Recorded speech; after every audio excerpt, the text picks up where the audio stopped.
Hello everyone, তো তোমরা সবাই কেমন আছো? আশা করি তোমরা সবাই খুব ভালো আছো। আমরা অনেক ভালো আছি। তো আমরা চারজন যাচ্ছি হচ্ছে একটু মন্দিরে। তো মন্দিরে যাওয়ার প্ল্যানটা ছিল হচ্ছে আমার বোনের। ওই বললো হঠাৎ করে যে চলো একটু মন্দিরে গিয়ে পুজো দিয়ে আসি। তাই ঠিক আছে, চলো, অসুবিধা নেই। তো এই যে আমরা বেরিয়ে পড়েছি স্নান দান করে সকালে। সকাল বলতে এখন তাও প্রায় সকাল 11টা হয়ে গেছে ধরো, কেন কি সকালে উঠেই মন্দিরে যাওয়ার প্ল্যান থাকলেও মানে সেটা আর হয়ে ওঠে না।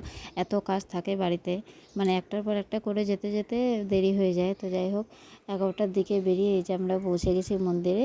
তো মন্দিরে পুজোটা দিয়ে দিচ্ছি আমি আর মেয়ে। আর বোনও জল ঢালবে, বোন জল ঢালবে, আর ভাই দিবে না, ভাই শুধু আমাদের সাথে আসছে।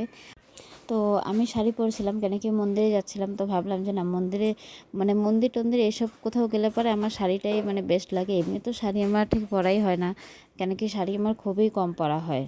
মানে আগেও যেরকম মানে কোনো অকেশন পারপাসে বা মন্দির টন্দির এসব বিষয়ে আমার শাড়িটা যেরকম পরা হতো, এখনও ঠিক সেরকমই আছে। সেই জন্য ভাবলাম যে না, শাড়িটাই পরি।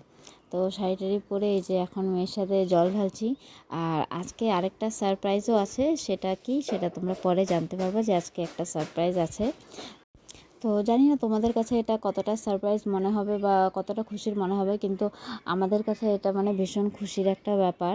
আর মানে সারপ্রাইজের মতনই, মানে কোনো দিকে কম না। তো এদিকে দেখো আমার মেয়েকে দেখো বেশ সুন্দর করে জল ঢালছে। বেশ আগেরবারও যেরকম করে জল ঢালছিল, তো এবারও ঠিক সেরকম করে জল ঢালছে। আমি আর মেয়ে একসাথে জলটা ঢেলে নিলাম। আর জল ঢালার পরে এই যে দেখো ধূপকাঠিটা দিয়ে দিচ্ছি।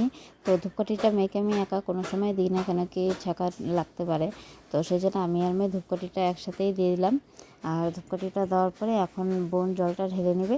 বোন জলটা ঢাললে পরে তাহলে আমাদের পুজোটা কমপ্লিট হয়ে যাবে। আর নিচে একটুখানি মায়ের মন্দির আছে, সেখানেও একটুখানি যাব, গিয়ে পুজোটা দিয়ে নিব।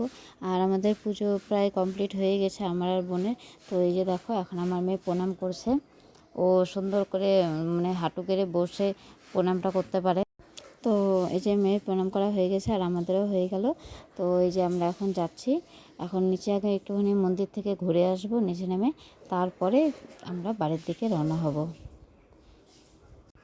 তো মায়ের মন্দিরে পূজা দেওয়া হয়ে গেছে। পূজা দিয়ে এই যে এখন মামা ভাগ্নিকে জুতোটা পরিয়ে দিচ্ছে, যে এখন জুতোটা পরে তারপর আমরা বাড়ির দিকে যাব। এখন বাড়িতে গিয়ে এখন অনেক কাজ আছে, তো সকালে কারো খাওয়া হয়নি। তো এখন যাব, আগে বাড়িতে গিয়ে আগে রুটি বানাবো, রুটির সাথে একটুখানি চা করব, চা করে আগে খাবো। তো যারা আমার পেজটিকে এখনও ফলো করেনি তারা অবশ্যই আমার পেজটিকে একটু ফলো করে দিও। তো রুটি দেখো প্রায় হয়ে আসছে, এখন রুটিটা হয়ে গেলে চা করব। চা দিয়ে রুটি দিয়ে খাওয়ার পরে তারপরে এখন দুপুরে সব রান্নাটা করতে হবে। আর আজকে একটু কাজটা তাড়াতাড়ি করতে হবে, কেন কি তোমাদেরকে আগেই বলছিলাম যে একটা সারপ্রাইজ আছে। তো সারপ্রাইজটা হলো এত খুশির কারণটা সকাল থেকে যেটা আমি বলছিলাম, সেটা হচ্ছে যে আজকে আমাদের প্রার্থনা দিদি আসছে। তো ও এখানে থাকে না, ওর বিয়ে হয়েছে তোমার কাটোয়াতে। সেজন্য মনে করো এখন অনেক দিন পর পরই আসে, মানে যখন ছেলের একটু ছুটি থাকে পড়াশোনাতে তখনই আসে। তো সেই জন্যে মানে এতটা খুশি, কেন কি যারা দূরে থাকে বোন বোন তারা বুঝতে পারে যে না, ওরা যদি আসে তাহলে কতটা খুশি হয়। তো আমাদের ভিতরে বন্ডিংটা হচ্ছে খুব বেশি, মানে খুব বেশি ভালো। তো সেই জন্য ও যখন আসে তখন আমার কাছে এটা মানে কি বিশাল বড় একটা পাওয়ার মতন হয়ে যায়, যে না আমার খুবই ভালো লাগে। আর আমি কেন, আমাদের বাড়ির প্রত্যেকটা মানুষ মানে সবারই, মানে আমরা একটা আশাতে থাকি যে না প্রার্থনা কখন আসবে, সোমেনদা আসবে, গদ আসবে। মানে ওরা হচ্ছে আমাদের ফ্যামিলির মেন মেম্বার বলতে পারো। মানে ওরা এখানে না থাকলে কী হবে, কিন্তু সবসময় মানে আমাদের সাথেই থাকে। তো এই যে দেখো আমার ভাইও আছে এখানে, বোন আছে। তো ও আমি এই যে আমার মেয়ে সবাই এখন রাস্তায় দাঁড়িয়ে আছে যে ওরা এখন আসবে। মানে এতটা ভালো লাগে ওরা আসলে পরে, সময়টা কোন দিকে চলে যায় বুঝতেই পারি না যে ওরা আসলে সময়টা কোন দিকে চলে যায়। তো তোমাদের যাদের বোন বা দাদারা বাইরে থাকে তারা জানতে পারবা যে না, বাড়িতে যে কেউ যদি ফিরে আসে তাহলে কীরকম হয়। তো এই যে দাঁড়িয়ে থাকার পরে এই যে চলে এসেছে আমাদের গবেষণা। তো এই যে দেখো এটা হচ্ছে আমার গবেষণা, ওইগুলো হচ্ছে আমার বাবা আর পাঠানো শোনা। তো তো দেখো এই গরমের মধ্যে সারাদিন ট্রেনে থেকে ওদের অবস্থা কী হয়েছে।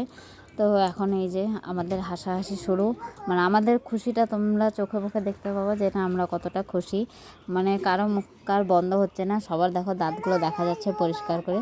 তো এই যে আমার ভাই এসে আবার ব্যাগটা নিয়ে যাচ্ছিলো, আর মা আসছে এই যে সোমেনদের সাথে একটু কথা বলছে। তো আমি ভাবলাম যে মিষ্টিটা আগে বের করে নিই, কেন কি এখানে মিষ্টি আছে, রসগোল্লা আছে। তো রসগোল্লা সব রসগুলো পড়ে যাচ্ছে, সিল করা আছে তবু রসগোল্লা যে কোন দিক দিয়ে পড়ে যাচ্ছে।